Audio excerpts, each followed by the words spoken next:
हम लोग अभी पढ़ेंगे कौन सा चीज, पेडिग्री एनालिसिस। देखो गौर से समझना, कौन सा चीज पढ़ना बाबू, पेडिग्री एनालिसिस। देखो एक बात यहाँ पर, इस टॉपिक को पढ़ने के लिए तरह तरह का चीजों में उपयोग होता है। जैसे कि मान लिया जाए जो एडवोकेट है, कौन सा है, एडवोकेट। ये जो एडवोकेट है ना, इस एडवोकेट को जो वंशावली समझते हैं आप, वंशावली जो जैसे होता है ना कि आपका पिता, उसका फिर बेटा, फिर उसका बेटा, फिर उसका बेटा, इस तरह से होता है, उसको वंशावली कहते हैं। तो वंशावली में कितना नाम धाम दर्शाना पड़ेगा, किसका विवाह किससे हुआ, उसका विवाह किससे हुआ, उसको कितना संतान था, उसको फिर कितना संतान था, कितना बेटी है, कितना बेटा, ये सारी चीजों को देखना पड़ता है। उसी तरीके से इन वकीलों की भी एक स्पेशल पढ़ाई होती है वहां पर, जिसका नाम क्या होता है, पेडिग्री एनालिसिस। क्या नाम, पेडिग्री एनालिसिस। जो कि ये एनालिसिस पूरा का पूरा एक सिंबॉलिक तौर पर होता है। किस तौर पर होता है, सिंबॉलिक तौर। अगर सिंबॉलिक तौर की हम बात करें कि सर ये सिंबॉलिक तौर पर क्या पढ़ेंगे हम, तो यहां पर एक बात गौर से आप देखेंगे कि यहाँ इस पेडिग्री एनालिसिस के अंदर ये जो चार्ट बना हुआ है ना, इसके अंदर अलग अलग रूप दर्शाया गया है। और उस रूप में जैसे कि मान लिया जाए कि ये लिखा है क्या चीज, मेल। क्या लिखा हुआ है, मेल। और मेल को देखो इस रूप में एक स्क्वायर के रूप में दर्शाया गया है। यदि कहीं पर भी अगर आपको ऐसा कुछ देखने को मिले कि अगर ये चार्ट बना दे कि आपको ये दिया हुआ है, ठीक, नाम नहीं दर्शाया है। जैसे मान लिया जाए किसी का नाम है विनोद, इधर बाबू ध्यान देना, किसी का नाम क्या है, विनोद। अगर मान लिया जाए कि कोई रिंकी होगी, क्या नाम होगा, रिंकी होगी, तो क्या रिंकी फीमेल है या मेल है, फीमेल है। तो क्या अगर यहाँ पर मेल दर्शाया तो फीमेल के लिए भी कुछ अलग चिन्ह बनेगा कि नहीं बनेगा, हाँ या ना, अलग चिन्ह बनेगा कि नहीं बनेगा। जब अलग चिन्ह बना तो वो चिन्ह आपका बनता है कैसा, एक सर्कुलर। कैसा बनता है, सर्कुलर। तो इसी तरीके से अगर किसी मेल का दर्शाया जाता है ना कि मेल का नाम क्या होता है, मेल का नाम क्या नहीं होता है, तो उस चीज को दर्शाने के लिए यहाँ पर एक बात गौर रखिएगा कि ये बनता है आपका कैसा, स्क्वायर टाइप में। यदि कहीं पर स्क्वायर बना हुआ हो, समझ लीजिए वो क्या चीज बना हुआ है, मेल। अगर मान लिया जाए कि कहीं पर सर्कुलर बना हुआ है तो वो आपका क्या दिया हुआ है, फीमेल। स्क्वायर वाले को क्या बोलना है, सर्कुलर वाले को क्या बोलना है, स्क्वायर वाले को क्या बोलना है, इस सर्कुलर वाले को क्या बोलना है। अब जब मेल और फीमेल हो गया तो एक समय आने के बाद इन दोनों का मुस्कुराहट विवाह होगा कि नहीं होगा। अगर इसका विवाह कराना पड़ेगा तो दोनों को मिलन करना पड़ेगा कि नहीं, हाँ या ना। तो मिलन कराने के लिए देखिए यहाँ पर एक आ गया, ये कौन सा चीज, मेल, और ये वाला कौन सा चीज, फीमेल, और इसके बीच में लाइन है या नहीं है। इसका मतलब ये हो गया कि इन दोनों का विवाह हो चुका है। अगर हम एक उदाहरण लिए थे, ये आपका क्या नाम था इसका, विनोद, और ये क्या थी आपकी, रिंकी। इसका मतलब कि इस रिंकी को दर्शाने के लिए क्या हम लोग एक सर्कुलर भाग लिए, हाँ या ना, सर्कुलर। और इस विनोद को दर्शाने के लिए क्या हम एक स्क्वायर भाग लिए। अब दोनों पहले अलग अलग था, दोनों पहले क्या था, अलग अलग। लेकिन जैसे ही दोनों का मंगनी उंगनी हो गया, सारा कुछ हो गया, तो दोनों एक दूसरे के मीटिंग क्या नहीं किया, दोनों एक दूसरे के साथ आया कि नहीं आया। इसका मतलब अगर शादी कराना होगा तो एक मेल स्क्वायर वाले को और एक सर्कुलर वाली फीमेल को, दोनों को आपस में क्या करना पड़ेगा, जोड़ना पड़ेगा। इसी को हम लोग क्या कहते हैं, मीटिंग। या मीटिंग का मतलब समझिए क्या चीज, विवाह करना।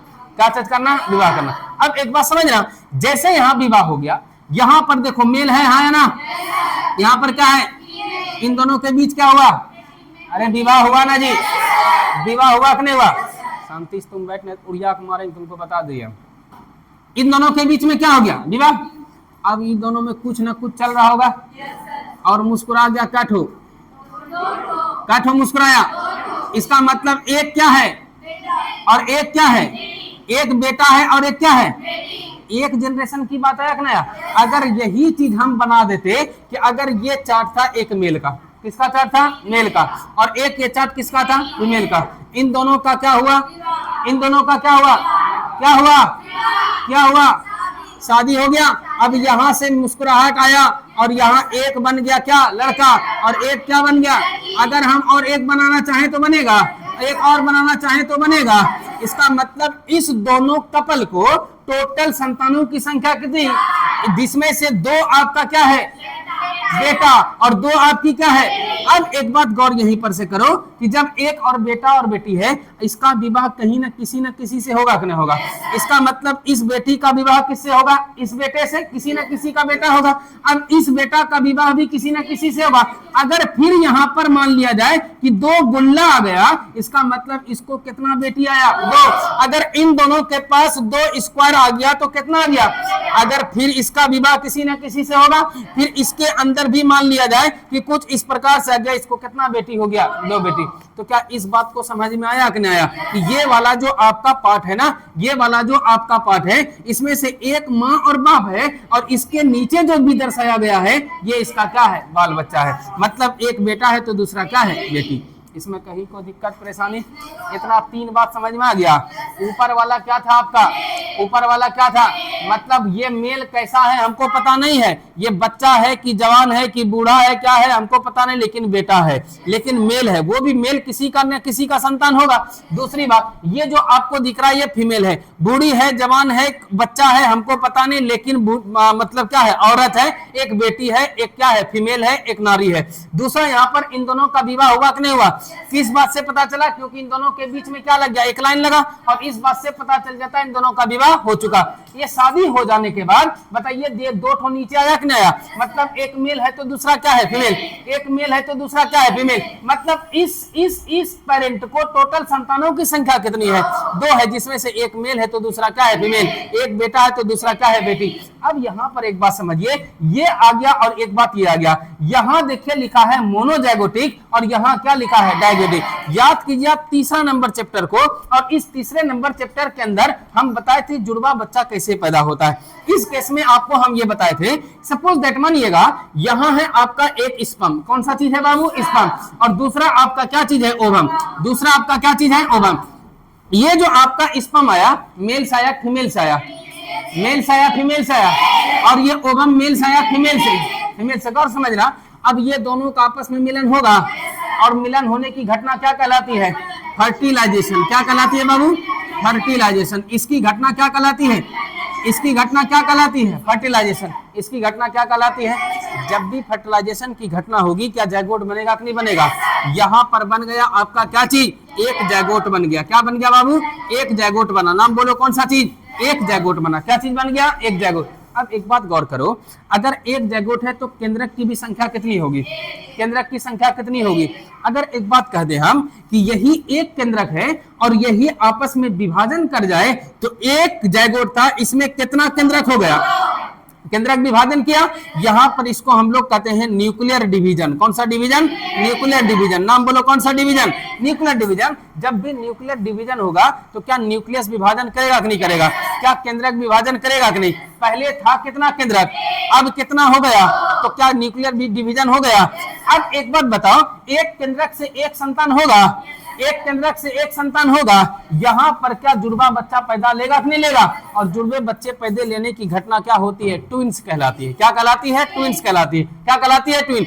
लेकिन एक बात गौर करो, यहां पर पहले जायगोट की संख्या कितनी थी, एक थी। जायगोट की संख्या कितनी, जब एक जायगोट हुआ इस बात का सबूत मिल गया कि फीमेल एक ही ओवम दी होगी, हाँ या ना। फीमेल कितना ओवम दिया होगा, एक। जब एक ही जायगोट से न्यूक्लियर डिवीजन करते हुए 2 केंद्रक का निर्माण कर दे और दोनों केंद्रक से जुड़वा बच्चा पैदा होगा, उसको हम लोग कहते हैं मोनोजाइगोटिक। क्या कहते हैं, मोनोजाइगोटिक। नाम बोलिए कौन सा, मोनोजाइगोटिक। अब एक कंडीशन फिर आपके पास लेकर आ रहे हैं, जैसे कि मान लो फैलोपियन ट्यूब की संख्या 2 होती है ना, होती है, हाँ या ना।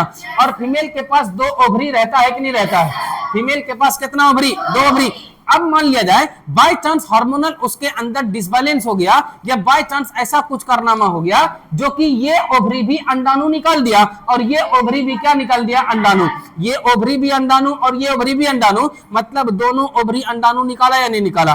दोनों ओवरी जब अंडाणु निकालता है तो स्पर्म क्या इस दिशा में भी जाएगी, स्पर्म इस दिशा में भी जाएगी, हाँ या ना। क्योंकि फैलोपियन ट्यूब का रास्ता दोनों अलग अलग है, तो और शुक्राणु को तो कोई बुद्धि है नहीं कि भैया आज अगर फरवरी महीना में इधर मुस्कुरा रहे हैं तो मार्च में इधर मुस्कुराना होगा, ऐसा है क्या? नहीं, वो तो जिधर रास्ता मिलेगा उधर जाना चाहेगा। अगर आपका स्पर्म अगर इस रास्ते से गया, इस अंडाणु से मुलाकात होगा कि नहीं होगा? अगर आपका स्पर्म इस रास्ते से गया, इस अंडाणु से मुलाकात होगा कि नहीं होगा?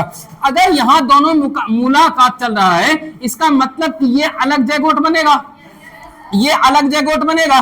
दो अलग अलग जैगोट बना कि नहीं बना? क्या यहाँ पर भी जुड़वा बच्चा पैदा होगा कि नहीं होगा? इस जैगोट से अलग बच्चा होगा, इस जैगोट से अलग बच्चा होगा। क्या यहाँ पर ट्विंस बनेगा कि नहीं बनेगा? लेकिन एक मन में आपका सवाल ये दौड़ेगा, सर दोनों जगह ट्विंस बन रहा है, यहाँ पर भी दो बच्चा है, यहाँ पर भी दो बच्चा है, लेकिन दोनों का बनने की प्रक्रिया क्या है? अलग अलग, लेकिन दोनों में अंतर होगा कि नहीं? कुछ होगा। सर ये बच्चा कैसा दिखेगा और ये बच्चा कैसा दिखेगा? तो दिखता ऐसा है कि कभी कभी आपको ये एहसास होगा ना कि एकदम मान लिया जाए एक का नाम है सोनू और एक का नाम है मोनू, मान लेते हैं एक का नाम क्या है? सोनू मोनू। तो सोनू जैसा दिखेगा सेम टू सेम कौन दिखेगा? मोनू। मतलब दोनों का हमशक्ल बिल्कुल समान लगेगा, इसका मतलब कि वो एक ही जैगोट से बना है। कितने जैगोट से? एक। तो ऐसे बच्चे को आप लोग कह देंगे मोनोजैगोटिक बेबी। कौन सा बेबी? मोनोजैगोटिक बेबी। नाम बोलिए कौन सा बेबी? मोनोजैगोटिक बेबी। मतलब जब एक ही जैगोट से, कैसे जैगोट से? एक ही जैगोट से जब दो संतान का निर्माण होता है, दो बच्चे का निर्माण होता है, तो उसको हम लोग क्या कह देते हैं? मोनोजैगोटिक। लेकिन जब अलग अलग जैगोट, एक जैगोट आपका यहाँ है, ये वाला आपका एक जैगोट है और ये वाला आपका एक जैगोट है, दोनों अलग अलग जैगोट से ट्विंस बना कि नहीं बना? इसका मतलब इसके अंदर अलग डीएनए होगा, इसके अंदर अलग डीएनए होगा। फिर मन में आपका सवाल उठेगा, सर इसमें अलग डीएनए क्यों होगा? इसमें अलग डीएनए क्यों होगा? इसलिए क्योंकि इसके पास अलग स्पर्म मिला है, इसके पास अलग स्पर्म मिला है। जब अलग अलग स्पर्म मिला है, अलग अलग डीएनए होगा कि नहीं होगा? लेकिन इस कंडीशन में एक ही स्पर्म इसके पास मिला था, जिस स्पर्म के पास जो डीएनए मौजूद रहेगा वही लक्षण आएगा कि नहीं आएगा? और इसके अंदर केवल और केवल न्यूक्लियस विभाजन किया है, बल्कि गुणसूत्र का विभाजन नहीं हुआ है, गुणसूत्र का बंटवारा हुआ है। लेकिन जो जीन उस गुणसूत्र के ऊपर होगा वही लक्षण देगा कि नहीं देगा? क्या इन दोनों बच्चे में कोई डिफरेंस नजर आएगा? क्या लगभग बिल्कुल समान देखने को मिलेगा। लेकिन ये अगर मान लिया जाए कि ये है विनोद है और ये बनराकस है, कौन सा चीज है? बनराकस। क्या दोनों अलग अलग दिखेगा कि नहीं दिखेगा? हाँ या ना? दोनों अलग अलग दिखेगा। जब दोनों अलग अलग दिखा, इसको आप कह देंगे डायजैगोटिक। कौन सा जैगोटिक? डाय। अब यहाँ पर क्लियर रूप से आपको समझ में आ चुका होगा, जब ऐसा कंडीशन दे दे इसका मतलब ये कैसा है? डायजैगोटिक। डायजैगोटिक कैसा है? डायजैगोटिक। जब ऐसा कंडीशन दे दे इसका मतलब क्या चीज? मोनो। अब बोलोगे सर यहाँ पर तो सर दो ठो क्या है आपका? मेल है, दो बेटा है, यहाँ पर एक बेटा और एक क्या है? बेटी। दोनों में कुछ न कुछ अंतर दिखाई दे रहा है। अंतर केवल इतना सा है, इसके बीच में लाइन नहीं है। यहाँ पर आप गौर करो, यहाँ लाइन है कि नहीं है? जहाँ दो बच्चों के बीच में लाइनिंग आ गया है उसको समझ लीजिएगा क्या है? मोनोजैगोटिक। और जहाँ नहीं आए उसको क्या कह दिया? इतना बात क्लियर है? मोनोजैगोटिक कितने जैगोट से बना? एक जैगोट। डायजैगोटिक कितने जैगोट से बना? दोनों ओवरी से निकला है, निकला। वहां पर क्या गुणसूत्र भी अलग अलग होगा? मोनोजैगोटिक में एक जैगोट था कि नहीं था? क्या जो स्पर्म जो डीएनए लेके गया वो समान गुण रखेगा कि नहीं रखेगा? इस वजह से यहाँ पर जो बच्चा होता है वो लगभग समान देखने को मिलता है। यहाँ पर लगभग समान देखने को मिलेगा। क्या ये आपका कैसा हो जाता है? डायजैगोटिक। और ये आपका कैसा होता है? कोई दिक्कत? अब देखिए यहाँ पर अगला, यहाँ पर आप सवाल देखिए। आपको पहले बताए ये आपका मेल है नहीं, और ये आपका क्या है? ये मेल है, तो ये क्या है? अब हम इसके बीच में यहाँ पर 4 लगा है। कितना लगा है? 4। और यहाँ पर कितना लगा है? इसका मतलब बेटों की संख्या कितनी है? बेटियों की संख्या कितनी है? नर की संख्या कितनी है? यहाँ मादा की संख्या कितनी है? अब बच्चा टोटल कितना है? टोटल बच्चा कितना है? लड़कों की संख्या और लड़कियों की संख्या। अगर इसी जगह अगर मान लिया जाए कि यहाँ पर कर देते 10 और यहाँ पर कर देते 2, तो यहाँ पर लड़कियों की संख्या कितनी और लड़कों की संख्या कितनी? तो ये अगर इस रूप से दर्शाए ना, तो केवल ये बात समझना उसके अंदर नंबर ऑफ चिल्ड्रेन कितना है, बच्चों की संख्या कितनी है। इतना बात समझना गया? यहाँ से लेकर यहाँ तक पूरी बात है क्लियर? किसी को किसी तरह का कोई भी टेंशन या किसी तरह का कोई नहीं समझे वो बताइए। ये आपका क्या था? ये क्या था? आप एरो याद रखिएगा। इन दोनों के बीच में क्या हो गया? शादी हो गया। यहाँ पर कितना बच्चा? इन दोनों का बच्चा है ना? ये कैसा बच्चा और ये कैसा, अंतर दोनों में क्या, इसके बीच में लाइन है, यहाँ लाइन नहीं है। यहाँ नंबर ऑफ चिल्ड्रेन है, लड़का कट हुआ है, लड़की कट हुआ है, बेटा कट है, बेटी कट है, कोई दिक्कत। सपोज दैट हम कह दे कि ये है हम, एम एस जहाँ है, ये हम है, ठीक है, और मेरी फीमेल पार्टनर का नाम रखे, नाम रख दो कुछ जो नाम है, कोई दिक्कत, जो नाम है वही रख दिए। अब समझना, अब हम दोनों के बीच क्या हो गया, विवाह हुआ ना जी, सनवास सर हुआ भैया। अब हो गया तो हम कहे, सुनो सुनो इधर, हम कहे यहां पर इस तरीके से है और यहां पर कुछ इस तरीके से है, यहां पर हमने दे दिया ये और हमने दे दिया ये। अब एक बात बताना, आपसे पूछ लिया घर परिवार में जाकर कि सनवास सर का बिया हुआ, चार्ट के हिसाब से, चार्ट के हिसाब से, पहले बोले किस हिसाब से, चार्ट के हिसाब से हुआ, हाँ, काटो बेटा है, मारेंगे मुंह तोड़ देंगे। कितना बेटा, 5 बेटा है, बेटी की संख्या बोलेगा टोटल काट बच्चा है, टोटल का बच्चा, टोटल कितना, बेटा काटो, बेटी काटो, कोई दिक्कत। चलिए 10 पुराइए देते ना, एकदम अगले बार में 10 पुराइए देंगे। सुनिए इधर, अब आते हैं इस चार्ट पर। इस चार्ट को समझने की कोशिश करना, पहले इस बात को समझ लो, यहां पर बिहार कराए हैं हम, क्या समझना, ये है क्या चीज, बोलते रहना बाबू, ये क्या है, ये क्या है, ये क्या है। अब क्या हो गया, ये कैसा शादी हुआ बताते हैं। मान लो, सुनो सुनो मंगनी, अरे बैल आदमी सुन, ये हम है, समझना, ये कौन है, हम है। अब समझो कन्यानी की दुल्हन है, सुनो दे, ये हम है ना जी, ये क्या किए, हमारी नौकरी लगी, कमाने लगे हम, या मान लो अचीवमेंट क्लासेस के शिक्षक हैं, कोई दिक्कत। अब मेरा घर वाला चाहता है कि अब मेरा शादी हो, क्या करेगा, करवाएगा। तो शादी कराने के लिए क्या होगा, लड़की खोजेगा, कहाँ खोजेंगे, जहां पसंद है, कहाँ, गमरिया में, चलो गमरिया में खोज लेते हैं, ठीक, समझना, कहाँ खोज रहे हैं हम, गमरिया। अब गमरिया में एक लड़की मिली हमको, आया ना, अति सुंदर थी, देखने में ठीक ठाक थी, सब कुछ बढ़िया था, पढ़ी लिखी भी थी, सब कुछ था। अब हमको भी दिखाया तो हम बोले डन, ब्याह हो गया। अब समझना, क्या इस लड़की को हम पहले से जानते थे, खोजे तो आप ही लोग हैं, आया ना। अब समझिए, ये तो बात हो गया। अब एक कंडीशन और दे रहे हैं, ये है हम, ये कौन है, हम है। अब मेरा जो है शिक्षक हम है, ठीक है, मान लेते हैं शिक्षक है। अब हमरे घर में कहा इसका शादी कराना है, तो ये बगल में मेरी खाला या मौसी थी, समझिएगा, खाला या मौसी थी, ये कही कि हम जो है ना इसको घरे में रखेंगे। समझना क्या बोलना चाहे, ये क्या बोली हम, इसका मतलब बेटी घरे की होगी, अपने रिलेशन की होगी। तो ये हम ये दिखा, अच्छा ये लड़की है, लड़की आया ना जी। तो हमको मेरी माँ हमको बोली कि हाँ बेटा, तुम्हारी मौसी या खाला बोल रही क्या कि तुमको घरे में रखेंगे, फलाने से ब्याह करेंगे, तो इसको देखे रहेंगे क्योंकि रिलेटिव है। हमको भी पहले से मुस्कुराहट था इसके पीछे, है ना, पहले से कुछ ना कुछ था। तो हम बोले इतना सोचना क्या, जल्दी डेट फाइनल करो, कोई दिक्कत। अब समझना, जब रिलेशन में शादी हो, अपने ही परिवार में शादी हो, तो क्या करना है कि ये दो, एक लड़का लड़की तो शादी में होगा कि नहीं होगा। अब इसके बीच में 2 लाठी डाल देना, 2 लाठी मतलब रिलेशन में शादी, 2 लाठी का मतलब बात समझ रहे ना। और अभी क्या बोले, गम्हरिया की लड़की थी, हम जानते उसको नहीं थे, बस माँ बाप को पसंद आया, हमको भी देखने आई, हम भी इसको मुस्कुराने गए तो पसंद आ गया, समझ रहे ना। अब इसको हम पहले से जान रहे थे क्या, इसको जान रहे थे कि नहीं, क्योंकि पहले भी कुछ कुछ सोच रहे थे मन में, मौका मिल गया चौका मारे दे। तो यहाँ पर यही है कि अगर एक मेल है और दूसरा क्या है, फीमेल, लेकिन शादी तो हो गया, लेकिन अपने रिलेशन में हुआ। किसमें हो गया, रिलेशन। यहाँ कोई रिलेशन था, यहाँ रिलेशन में आया कि नहीं आया, 2 बात समझ में आया कि नहीं आया। शादी दोनों जगह हो रहा है, लेकिन कंडीशन दोनों में ये है कि एक जगह यहाँ पर क्या मामला आया कि एक जगह हम लड़की को जानते नहीं, या लड़की भी तो सोच सकती है। मान लिया जाए कोई एक हनबरा की लड़की है, अब ये चाहती है शादी करें, और तौफीक सर आया और हमको कहा दिया क्या कि आपके लिए लड़की खोज कर रखे हैं।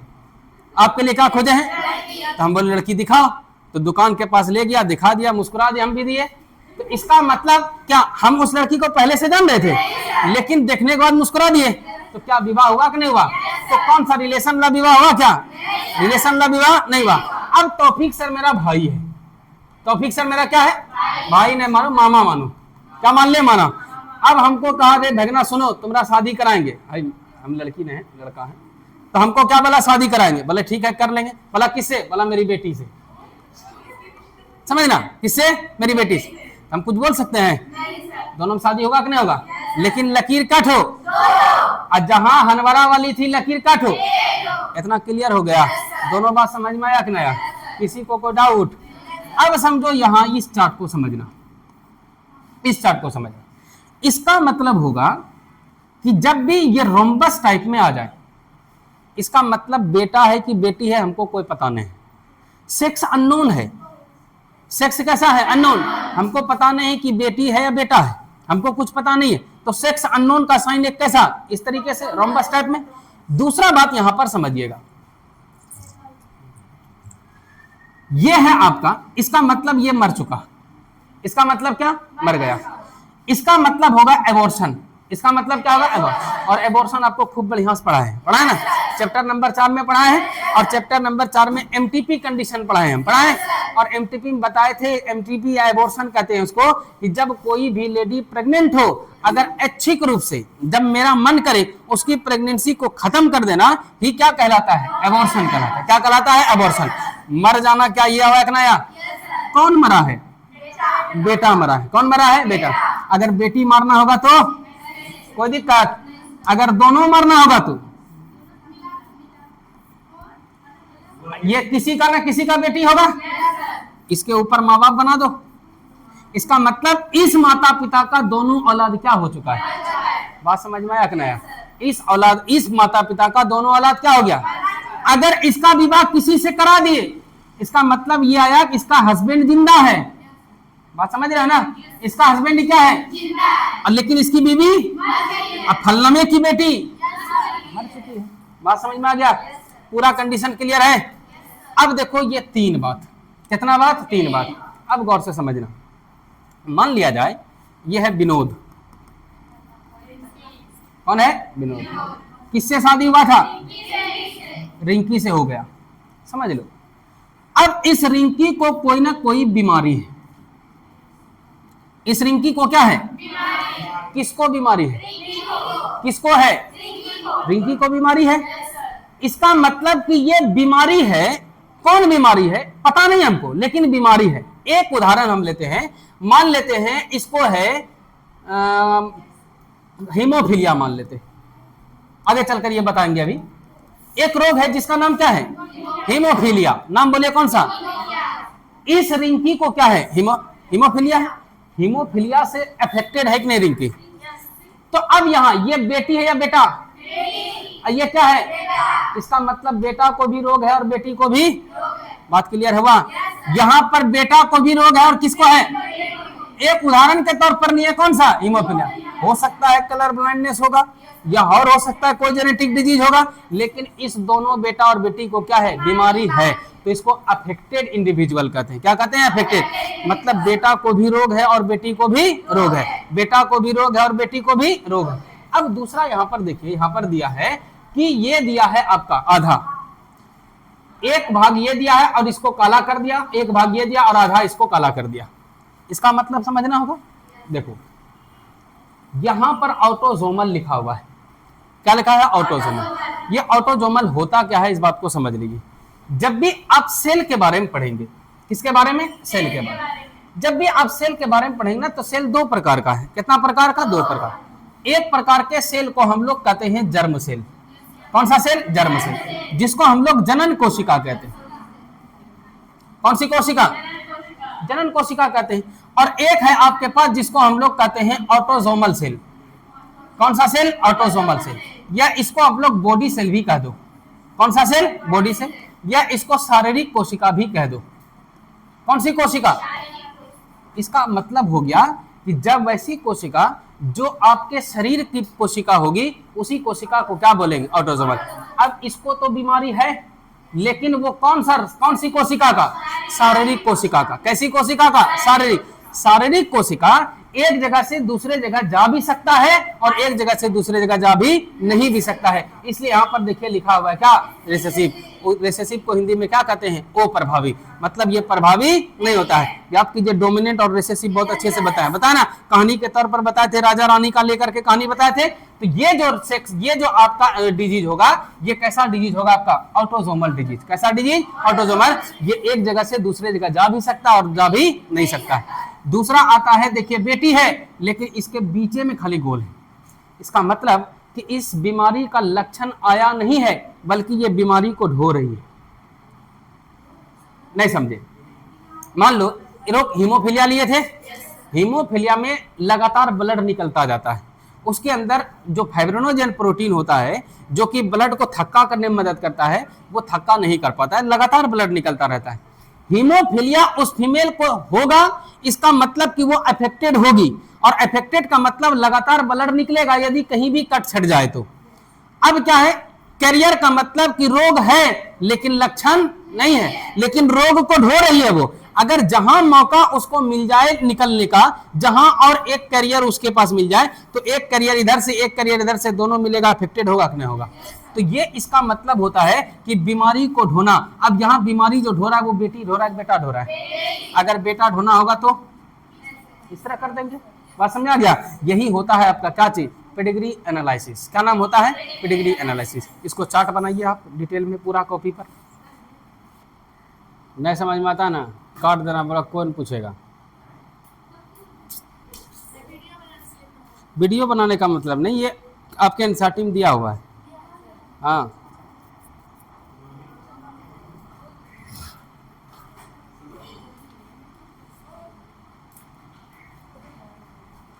और ये सब बोर्ड एग्जाम में नहीं पूछता है। जरूरी है कि जो पूछे वही पढ़ाएं।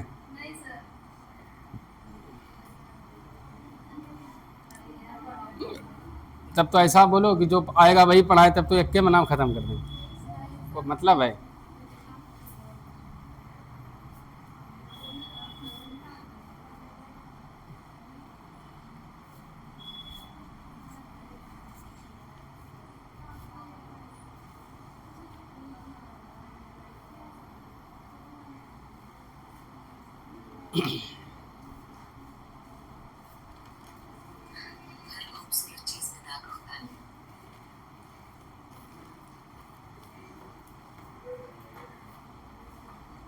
हो गया?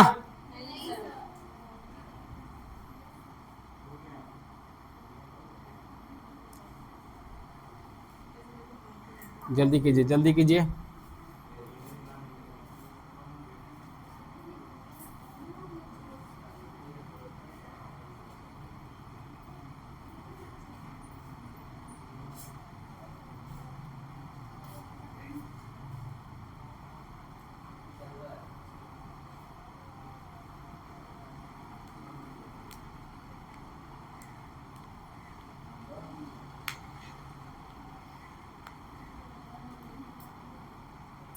लाइन मारने में इतना देर लग रहा है जी?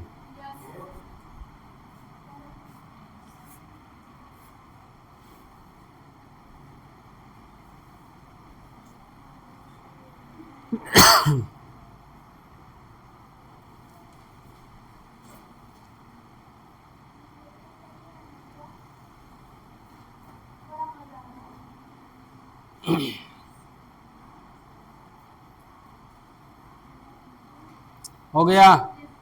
बढ़ जाए?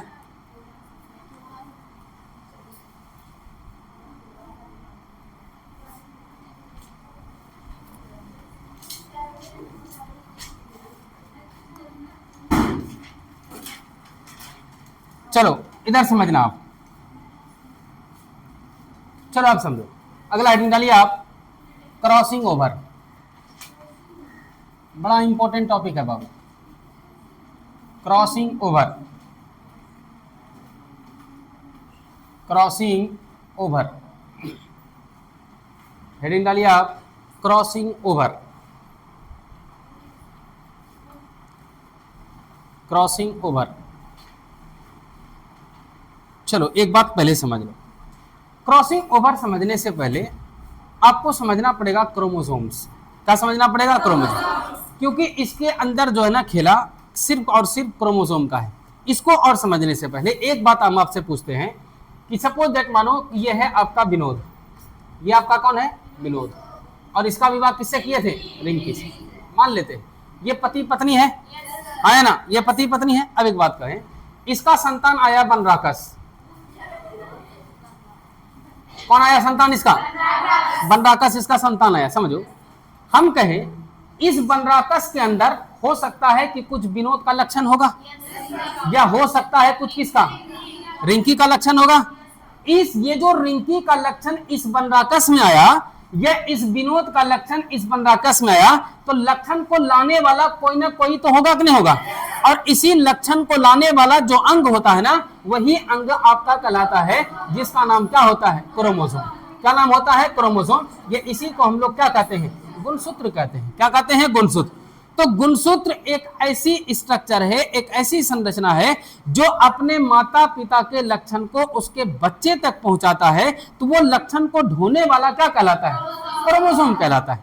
क्या कहलाता है? क्रोमोसोम। अब एक बात बताओ, क्या जैसा विनोद दिख रहा होगा, क्या 100% बनराकस दिख रहा होगा? क्या जैसी रिंकी दिख रही होगी 100% बनराकस दिख रहा होगा? क्या इसका मतलब यह है, इसके अंदर केवल दो कारण है।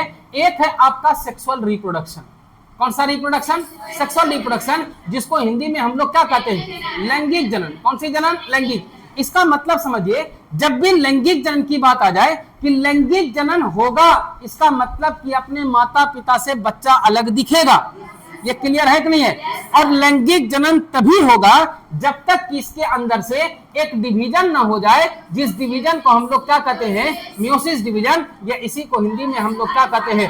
अर्धसूत्री विभाजन। कौन सी विभाजन? अर्धसूत्री विभाजन। इसका मतलब हो गया कि अर्धसूत्री विभाजन होने से लैंगिक जनन होता है, और लैंगिक जनन होने से बच्चा अपने माता पिता से क्या होता है? अलग। और एक मुख्य कारण है जिसका नाम है क्रॉसिंग ओवर। जब तक क्रॉसिंग ओवर होगा नहीं, तब तक बच्चा एक दूसरे से विपरीत नहीं दिखेगा। हम कहें एक बात, आप भी तो अपने माता पिता की इकलौती बेटा बेटी है, बेटा बेटी है। क्या अपने माता पिता से 100% हम लोग समान मिलते हैं? तो कारण कितना है? 3 कारण। कितना कारण? 3। सर, हम लोग सेक्सुअल रिप्रोडक्शन से आते हैं, ठीक है, और हमारे शरीर के अंदर कौन सा डिवीजन होता है? मियोसिस। और सर, हमारे शरीर में क्या होता है? क्रॉसिंग। यही वो 3 कारण है। इन 3 कारणों की वजह से हम लोग एक दूसरे से क्या दिखते हैं? अलग दिखते हैं। अब सवाल ये आया कि क्रॉसिंग ओवर है क्या सर?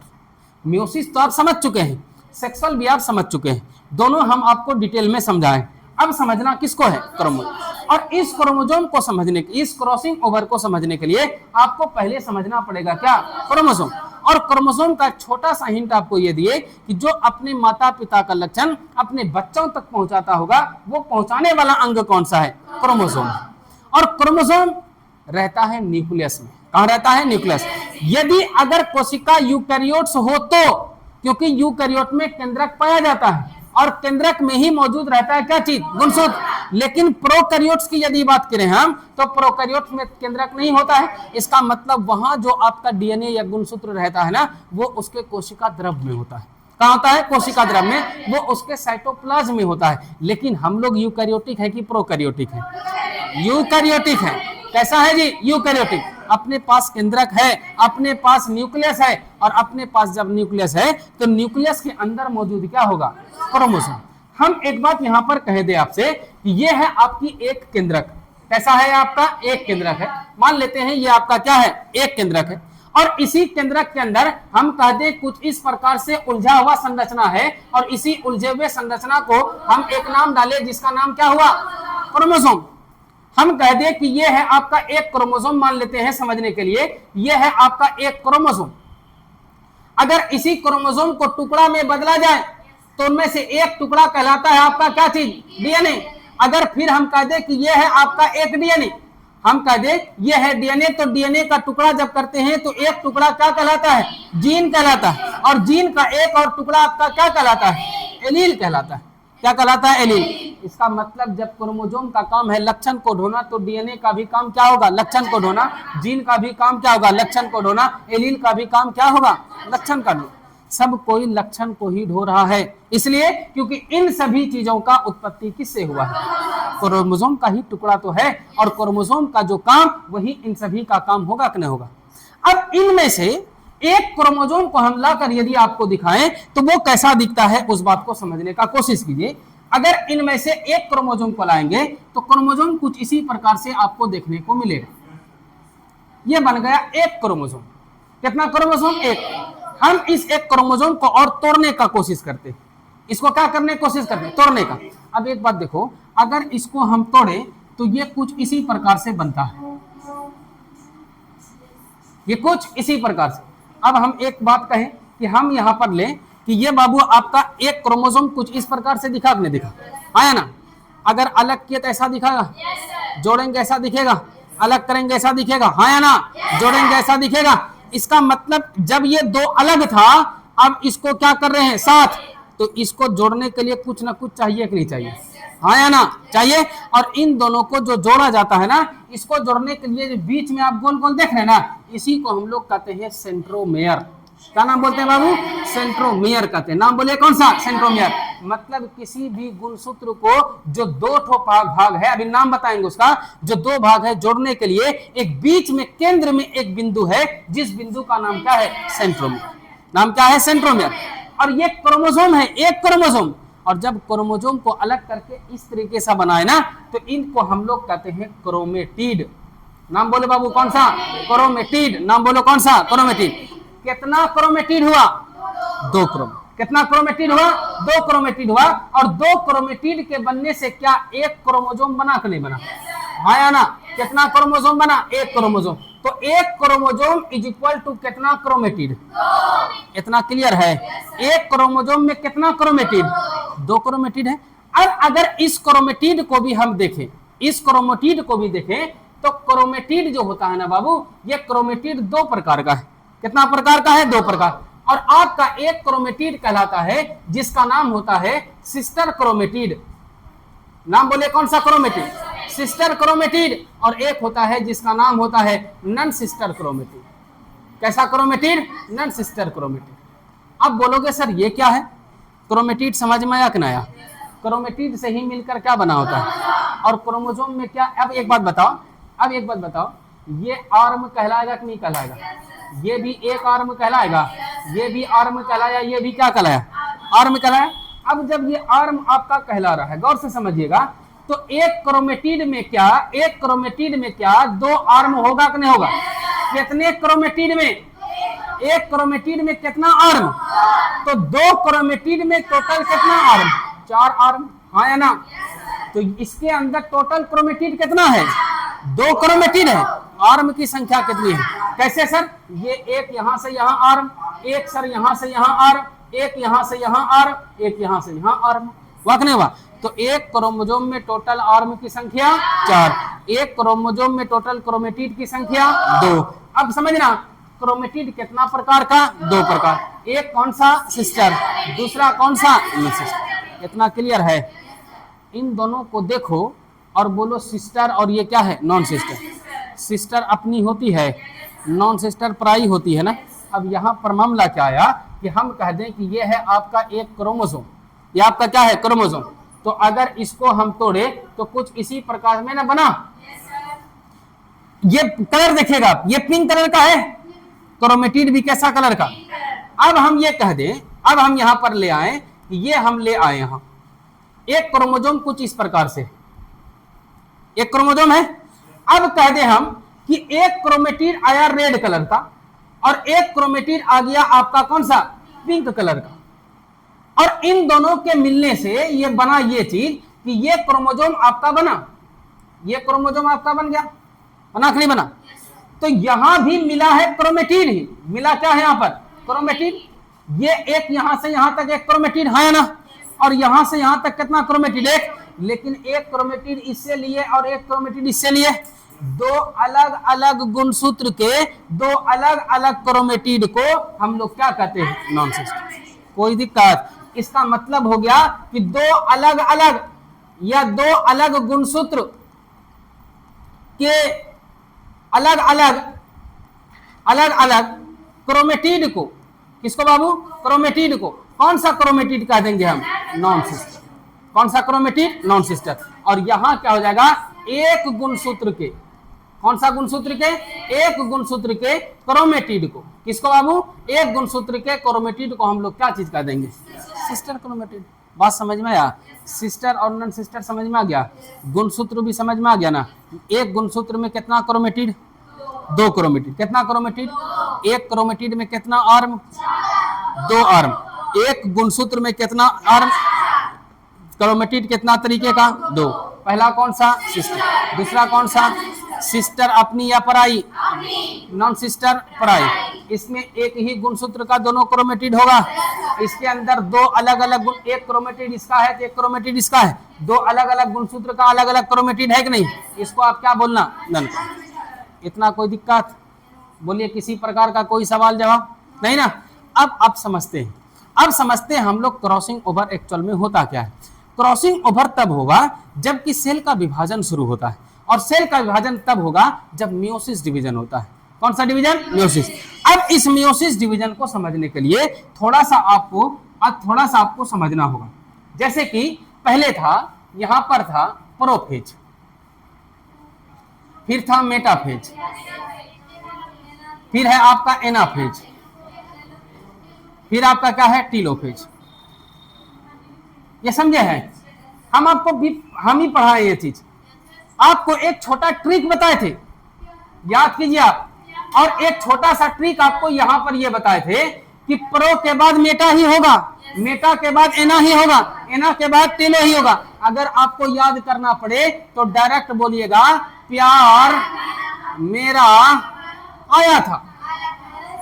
प्यार मेरा, पी का मतलब क्या? प्रोफेज। एम का मतलब क्या? मेटाफेज। ए का मतलब एनाफेज। टी का मतलब, कोई दिक्कत परेशानी? ये तो मियोसिस डिवीजन की एक अवस्था है। अब इन्हीं अवस्था में से एक अवस्था हमको पढ़ना है। अलग अलग जो अवस्था है वो अलग अलग अवस्था ध्यान से समझिए क्या है। अलग अलग अवस्था ये है। एक अवस्था तो वो आपको बता दिया हम, अलग अलग अवस्था है। जैसे कि मान लिया जाए, भूल गए जी,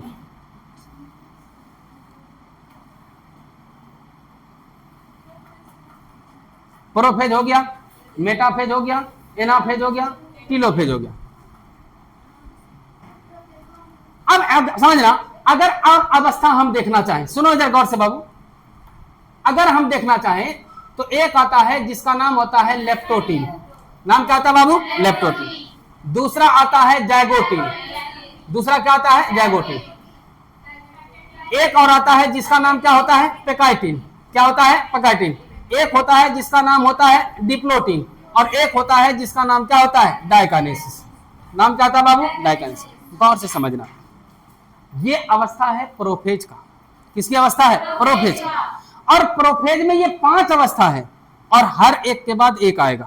जिस प्रकार से यहाँ प्रो के बाद मेटा, मेटा के बाद एना, एना के बाद कौन? टीलो। ये ऐसा नहीं कि आज प्रो है तो कल टेलू हो जाएगा, नहीं तो फिर मुस्कुराहट यहाँ बदल जाएगा। प्यार किसका? मेरा। क्या हुआ था? आया था। बात समझ में आ गया? अब यहाँ क्या है कि लोग जमाने पे दिल दिया करते हैं। यहाँ क्या है? एल है शुरू में, तो लिख दीजिए लोग। यहाँ जड़ है, यहाँ लिख दीजिए जमाने। यहाँ पी है, यहाँ लिख दीजिए पे। यहाँ दी है, दिल। और यहाँ दिया है, दिया करते हैं। तो यहाँ क्या था? प्यार मेरा आया था। और यहाँ क्या था? कोई दिक्कत? लोग किस पर दिल दिया करते हैं? जमाने का मतलब क्या? लोग का मतलब क्या? पे का मतलब क्या? दिल का मतलब क्या? और दिया का मतलब मुस्कुरा दिया। बात समझ में आ गया? अब हमको समझना है क्रॉसिंग ओवर। और क्रॉसिंग ओवर हमेशा याद रखिए कि जब भी क्रॉसिंग ओवर की घटना होगी तो वो क्रॉसिंग ओवर की जो घटना होती है वो होती है पेकाइटिन स्टेज पर। किस स्टेज पर? पेकाइटिन। अगर आपसे पूछ दिया जाए बाबू मेरे एक बात बताओ कि क्रॉसिंग ओवर मियोसिस डिवीजन के किस अवस्था में होगा, तो आप कहेंगे कि यहां पर होता है सर, और एक होता है जिसका नाम होता है क्या थी? पेकाइटिन स्टेज। और ये ऑब्जेक्टिव में सवाल पूछा जाता है कि क्रॉसिंग ओवर सेल डिवीजन के किस अवस्था में होती है। तो पेकाइटिन याद न रहे तो पे तो याद रहेगा ना। किसके ऊपर पे है? जमाने पर क्या देता है? तो जमाने पर मतलब जमाने पे। बात समझ में आ गया ना? जमाने पे क्या दिया करते हैं? कौन देता है? अब हम कहें एक बात, ये लोग है, कितना लोग है पता नहीं। हो सकता है 10 लोग होगा, हो सकता है भीड़ होगा, हाँ या ना? बुके देखे हो? बुके, फूलों का गुच्छा, बुके देखे ना, उसमें अलग अलग तरीके का फूल रहता है। इसमें कोई ये नहीं कह सकता कि इसमें एक ही है सर, दो ही है सर, कितना है पता नहीं। तो लोग एक भीड़ है, इसका मतलब यहां जो गुणसूत्र होगा ना ये उलझा हुआ होगा। प्यार मेरा आया था, प्यार कैसा है? बात समझना, प्यार कैसा है? समझ में नहीं आता है प्यार है क्या? प्यार है कैसा? अरे क्योंकि देखो प्यार अधूरा शब्द है और अधूरा ही रहता है। बात समझ में आया कि नहीं? या प्रेम देखो, प्रेम यहां देखो अधूरा शब्द है कि नहीं है? ये कैसा रहता है? अधूरा। और ये हमेशा कैसा होगा? ये आपको पता ही नहीं चलेगा कि प्यार हमसे है या किसी और से। दिखाएगी आपको लेकिन दिखेगा कहीं और। बात समझना। तो प्यार कैसा होगा? अब जमाने पर आ जाइए। जमाना पर जब आओगे तो अभी कलयुग जमाना चल रहा है। अभी कैसा जमाना? कलयुग। आप एक हैं लेकिन वो 4 के संपर्क में होगी। इसका मतलब समझो, इंडिविजुअल नजर आया है कि नहीं आया है? पहले कैसा था? क्या उलझा था? मतलब गुणसूत्र की बात कर रहे हैं हम, याद रखिए। किसकी बात कर रहे हैं? गुणसूत्र। कैसा था? उलझा हुआ। जब भीड़ में गया खोजने, उसको 4 लोग मिला। कितना लोग मिला? अब बोला वो भी बढ़िया देखने में, ये भी बढ़िया देखने में, ये भी बढ़िया देखने में, ये भी बढ़िया देखने में। ऐसा करो, 4 से काम चलाओ। समझना कैसे चलाओ? 4 से। जब 4 से आया तो किस पर आएगा? जमाने। जमाना बड़ा खराब है। कैसा खराब है? फलनामाक बेटी, फलनामाक बेटा, फलनामाक और बेटा, फलनामाक और बेटा। मतलब यहां दिखना शुरू होगा। पहले भीड़ में था, उलझा हुआ था प्यार। जब खोजे तो 4 हमको सेलेक्ट किए। 3 सेलेक्ट कर सकते हैं, 2 भी सेलेक्ट कर सकते हैं। यहां जब आए तो हमको साफ साफ गुणसूत्र दिख रहा है। वो किस अवस्था में दिख रहा है बेटा? इसका मतलब ये हुआ कि जमाने पर आए तो साफ साफ दिखा। अब चुन लिया गया कि भैया मेरा पार्टनर है कितना? अब बोला नहीं 4, अरे 2, तुम 3 ही कर लो, लेकिन है तो 1 से ज्यादा। करना चाहिए कितनों से? 1 से। आपको हम सेक्सुअल रिप्रोडक्शन में भी कई बार बता चुके हैं बहुत सारी बात। अगर यहां ज्यादा है, अब विवाह तो किसी 1 से होगा, हाँ या ना? अब लो, अब बोला क्या, देखो ये रमेश है, ये विनोद है, ये फलनवा है। अब ये बोला कि हम चुनेंगे विनोद को, क्योंकि विनोद का पहले नौकरी लग गया है। विनोद का पहले नौकरी, और जब विनोद का पहले नौकरी लग गया तो जो आपको चुन रही थी उलझे हुए में, किसको उलझा के रखी थी? प्यार को उलझा के रखी थी। चुन लिया के किसको? विनोद को। अब दोनों में मुस्कुराहट होगा कि नहीं होगा? एक दोनों में क्रॉस होगा कि नहीं होगा? समझ में आया? क्रॉस। जब एक गुणसूत्र ये है, एक गुणसूत्र ये है, अगर ये दोनों गुणसूत्र क्रोमेटिड अलग अलग होगा कि नहीं होगा? हाँ या ना? क्रोमेटिड अलग, एक गुणसूत्र का एक क्रोमेटिड, दूसरे गुणसूत्र का एक क्रोमेटिड, सिस्टर हुआ कि नॉन सिस्टर? इस गुणसूत्र का एक क्रोमेटिड हुआ, इस गुणसूत्र का एक क्रोमेटिड, दोनों कैसा? जब भी क्रॉसिंग ओवर होगा वो नॉन सिस्टर क्रोमेटिड के बीच होगा। बात समझ में आ गया? और नहीं समझना तो जो प्यार कर रहे हो तुम फलनवा की बेटी हो, और जिससे प्यार कर रहे हो फलनवा का बेटा है। 2 अलग अलग गार्जियन आया कि नहीं आया? और 2 अलग अलग गार्जियन का अलग अलग रूप आया कि नहीं आया? तो सिस्टर या नॉन सिस्टर? तो जब भी क्रॉसिंग ओवर होगा सिस्टर क्रोमेटिड के बीच या नॉन सिस्टर क्रोमेटिड के, नॉन सिस्टर क्रोमेटिड के बीच, अब क्रोमोजोम है, आपको याद कीजिए बताए है कि क्रोमोजोम के ही ऊपर जीन मौजूद रहता है। क्रोमोजोम के ऊपर कौन मौजूद रहता है? अब जब दोनों आ गया मिलने के लिए, ये कहता है कि मेरा तुम लो और ये कहता है मेरा तुम लो। बात समझ में आ गया? दोनों एक दूसरे का लिया, लेकिन लिया नहीं, बल्कि ये वाला क्रोमोजोम अपना जीन इसको दे दिया और ये वाला क्रोमोजोम का जीन अपने पास रख लिया। नहीं समझे? नहीं समझे? हेबलो डायग्राम से समझाते। ये कहा ये है फलनमा की बेटी और ये है फलनमा का बेटा, आया ना? ये दोनों अभी अलग अलग था, आया ना? अब दोनों मिलना चाहा कहने का मतलब अगर ये मिल रहा है, अगर ये मिल रहा है तो एक दूसरे पर आकर क्रॉस करेगा, आया ना? अब एक बात समझने की कोशिश करो, जब एक दूसरे के साथ क्रॉस किया, ये वाला जो क्रोमेटिड है इसके पास जीन होगा कि नहीं होगा? ये वाला जो क्रोमेटिड है इसके पास जीन होगा कि नहीं होगा? ये अपना जीन इसको दे दिया और ये अपना जीन इसको दे दिया। बात समझ में आ गया? यही होता है आपका क्रॉसिंग ओवर। तो क्रॉसिंग ओवर में क्या नॉन सिस्टर क्रोमेटिड होगा कि नहीं होगा? और नॉन सिस्टर क्रोमेटिड में जीन का एक्सचेंजिंग होगा कि नहीं होगा? जीन क्या करेगा? एक्सचेंज करेगा। जीन एक्सचेंज का मतलब ये वाला जीन इसको दे दिया और इसका जीन इसको दे दिया, एक्सचेंज हुआ कि नहीं हुआ? हम कहें ये टी शर्ट हम पहन के आए, तौफीक सर बगल में बोले बढ़िया लग रहा है, ले लीजिए, उसका हम ले ले, मेरा वो ले ले, एक्सचेंज हुआ कि नहीं हुआ? यहाँ पर जीन का एक्सचेंज हो रहा है कि नहीं हो रहा? जब किसी भी नॉन सिस्टर क्रोमेटिड के बीच जीन का एक्सचेंज होता है, इसी विधि को हम लोग कहते हैं क्या चीज? बात क्लियर है? बोलिए हाँ या ना। क्लियर हुआ कि नहीं हुआ? तो क्रॉसिंग ओवर कितने कौन से क्रोमेटिड के बीच? तुम लोग को एक बार समझाएं कि इधर खेलेगी नहीं, उधर खेलो।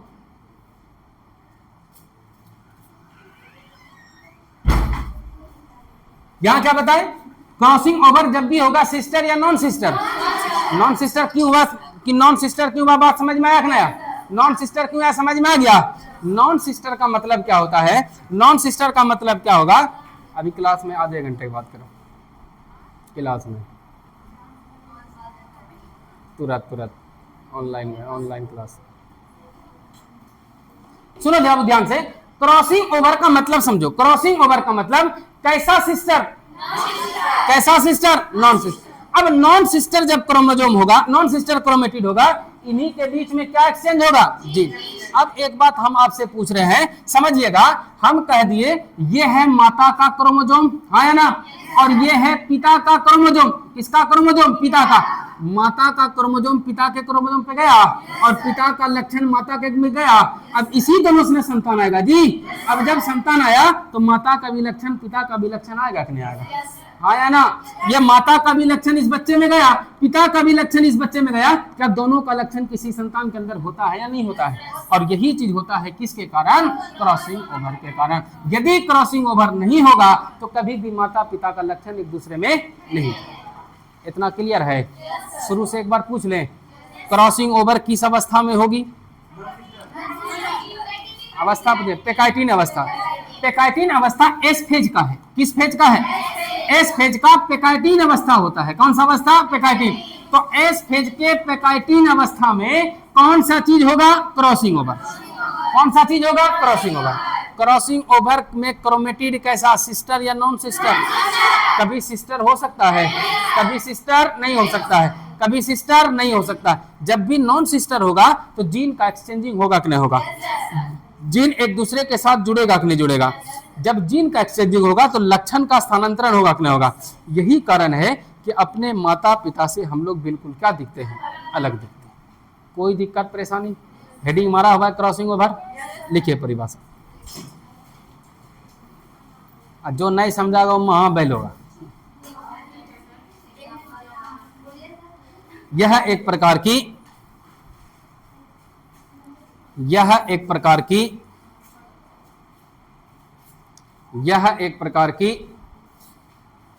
ऐसी विधि है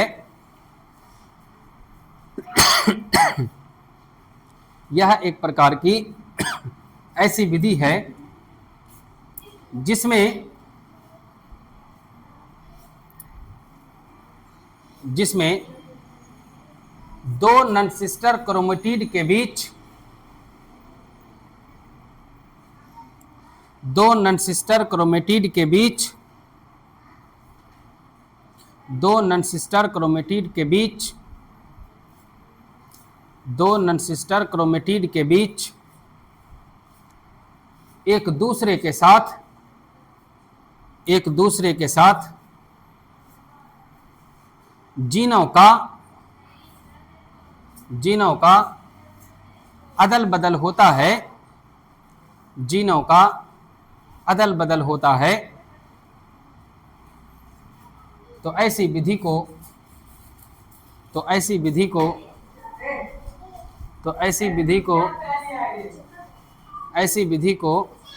क्रॉसिंग ओवर कहते हैं।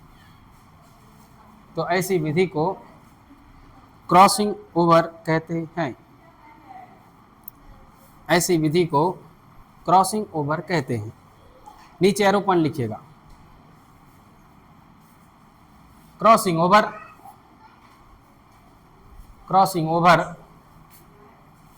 एस फेज के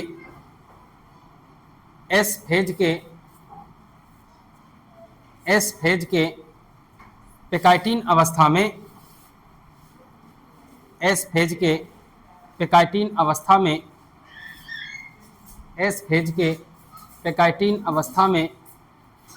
होता है।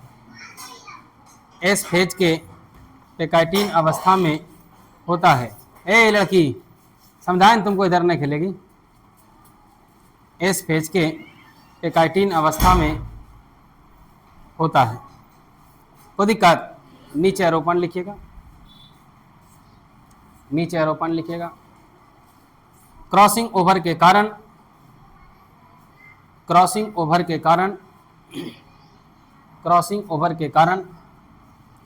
नए लक्षणों का निर्माण होता है।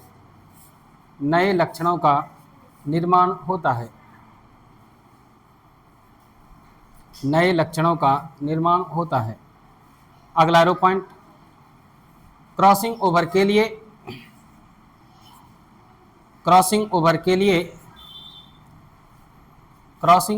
लिए अर्धसूत्री विभाजन का होना अनिवार्य होता है। अर्धसूत्री विभाजन का होना अनिवार्य होता है। कोई दिक्कत? चलिए इसको बना लीजिए आप। बना लीजिए। सिस्टर कैसे हुआ, नॉन सिस्टर कैसे हुआ, फिर उसके बाद एक डायग्राम देंगे क्रॉसिंग ओवर का, बना लीजिए। हाँ, ये पूरा बनाना है। नहीं, अभी नहीं, 2 टॉपिक और है।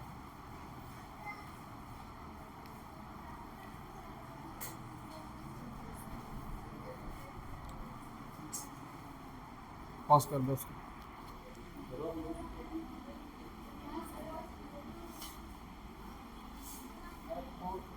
दावा नहीं सकाई।